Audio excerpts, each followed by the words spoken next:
Okay, I'm ready when you are. Hello, my name is James Stewart.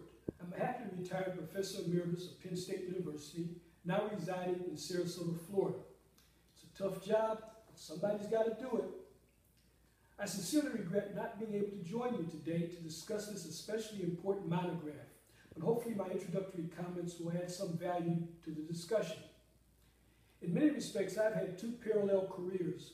One as an economist, the field in which I earned my doctorate, and the other as an Africana Studies scholar activist.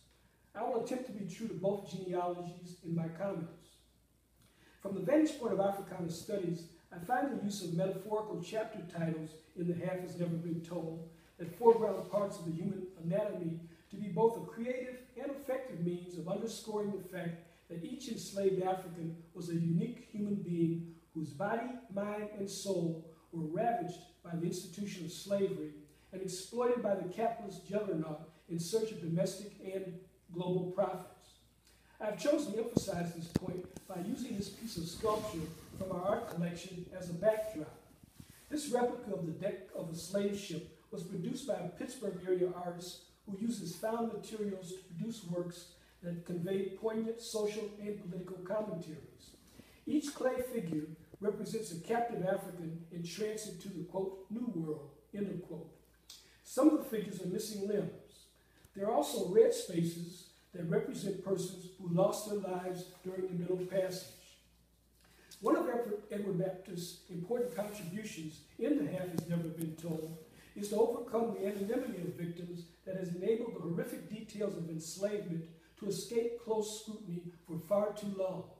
In addition, he provides important insights regarding how enslaved Africans fought to preserve traditional cultural practices despite the horror of the Middle Passage and the subsequent stultifying dehumanization experienced in the Western Hemisphere.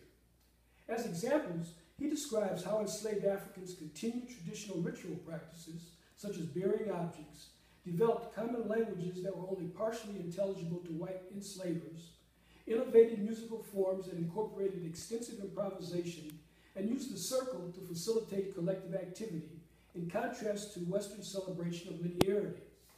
All of these practices both reaffirm the agency of the enslaved and locate The Half Has Never Been Told as a major contribution to Africana Studies, which treats the historical and continuing agency of people of African descent as a starting point for serious scholarly inquiry. Now, as an economist, my special interest is how The Half Has Never Been Told provides new support for reparations claims targeting both private and governmental entities. Time does not permit me to undertake an in-depth exploration, but hopefully a brief overview will illustrate the importance of Baptist work for the reparations movement. For over 50 years, highly dedicated individuals and groups have been fighting to re-energize efforts to obtain reparations for the systematic exploitation of African Americans during the era of enslavement. However, despite these heroic efforts, the reparations movement has not succeeded in gaining mass support. It has been hampered by several nagging problems, including the difficulty of identifying legitimate claimants. Quantifying the magnitude of historical and contemporary damages inflicted on African Americans is another formidable hurdle. And there's also the issue of designing a justifiable system of payment distribution. Of course, the most difficult problem is developing a viable strategy to make guilty parties commit to reparations payments.